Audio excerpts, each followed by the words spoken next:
Big boss winner పల్లవి ప్రశాంత్ పైన case నమోదైంది. పాపం ఆయనే బిగ్ బాస్లో కష్టపడి విన్నర్ అయ్యి బయటకు రాగానే తన అభిమానులు పల్లవి ప్రశాంత్ మీద కేసు అయ్యే విధంగా చేసిరు. ఏం జరిగింది? అభిమానులు ఫైట్ చేస్తే పల్లవి ప్రశాంత్ మీద కేసు నమోదైంది.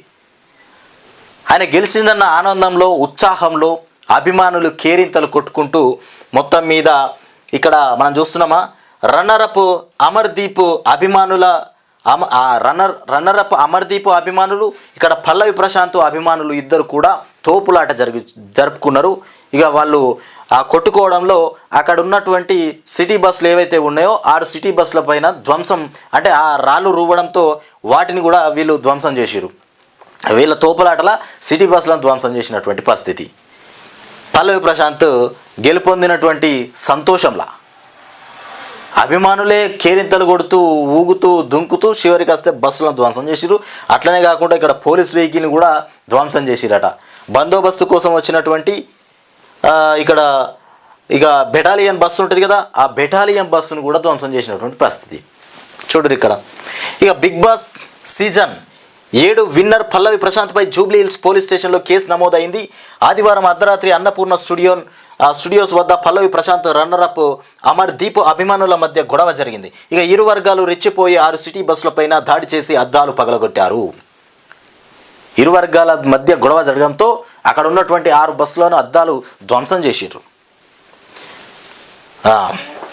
ఇక బందోబస్తు కోసం వచ్చిన పంజాగుట్ట పోలీస్ వెహికల్తో పాటు ఇక బెటాలియన్ బస్సు అద్దాలను కూడా ధ్వంసం చేశారు.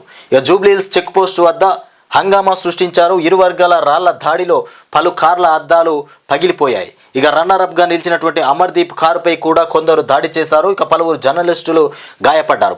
దీంతో రంగంలోకి దిగినటువంటి పోలీసులు పల్లవి ప్రశాంత్, అమర్దీప్ అభిమానులను అక్కడి నుంచి పంపించేశారు. ఇక అన్నపూర్ణ స్టూడియోస్ నుంచి తన ఫ్యామిలీతో అమర్దీప్ బయటకు వస్తున్నటువంటి క్రమంలో పల్లవి ప్రశాంత్ ఫ్యాన్స్ అతన్ని చుట్టుముట్టారు.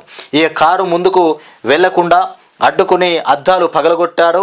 ఇక దీంతో అమర్దీప్, ప్రశాంత్ అభిమానుల మధ్య తోపులాట జరిగింది. ఇది చివరికి రాళ్ళు రువ్వుకోవడం వరకు వెళ్ళింది. ఇక పోలీసులు ఈ తోపులాటలో మొత్తం మీద ధ్వంసమైనటువంటి పరిస్థితి. రాళ్ళు రువ్వుకునే అంత దూరం వెళ్ళిపోయింది.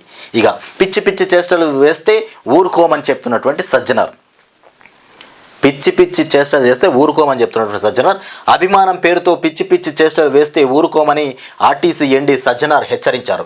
ఇదేం అభిమానం అని మండిపడ్డారు. ఆర్టీసీ అధికారుల ఫిర్యాదు మేరకు పల్లవి ప్రశాంత్పై జూబ్లీ హిల్స్ పోలీస్ స్టేషన్లో కేసు రిజిస్ట్రేషన్ చేశామని ఇక ట్విట్టర్లో తెలిపారు. ఇక 6 బస్సుల అద్దాలు ధ్వంసం అయ్యాయి. ఇక బాధ్యులపై చట్ట ప్రకారం చర్యలు తీసుకుంటాం. పోలీసులు FIR రిజిస్టర్ చేసి దర్యాప్తు చేస్తున్నారు. ఇలాంటి పిచ్చి చేష్టలు సమాజానికి ఏమాత్రం మంచిది కాదు. ఇలాంటి ఘటనలు ఆర్టీసీ యాజమాన్యం ఉపేక్షించదని కూడా ఇక సజ్జనర్ చెప్పిండు. ఇక బిగ్ బాస్ అరాచకమైనటువంటి షో అంటూ ఇక్కడ నారాయణ చెప్తున్నటువంటి మాట. బిగ్ బాస్ షో ఒక అరాచకమైనటువంటి షో అని, దానికి పర్మిషన్ ఇవ్వడమే తప్పని CPI నేత నారాయణ అన్నారు. ఇక బిగ్ బాస్ గ్రాండ్ ఫినాలే నేపథ్యంలో అన్నపూర్ణ స్టూడియోస్ వద్ద యువకులు కొట్టుకున్నారని, ఇక బస్సులపై దాడులు కూడా చేశారని తెలిపారు. ఇక కొట్లాటకు ఆ షోనే కారణమని, దాన్ని బ్యాన్ చేయాలని కూడా డిమాండ్ చేసినటువంటి పరిస్థితి. మొత్తానికి బిగ్ బాస్ షో పైన ఇక్కడ నారాయణ కూడా చెప్తుండు, ఇలాంటి గొడవలకు తావు తీయడానికి కారణం ఈ బిగ్ బాస్ షోనే. అసలు ఈ బిగ్ బాస్ షోకి పర్మిషన్ ఇవ్వడమే ఒక పెద్ద నేరంలాగా చెప్తున్నటువంటి విషయం. ఇది సరికాదని చెప్తుండు నారాయణ.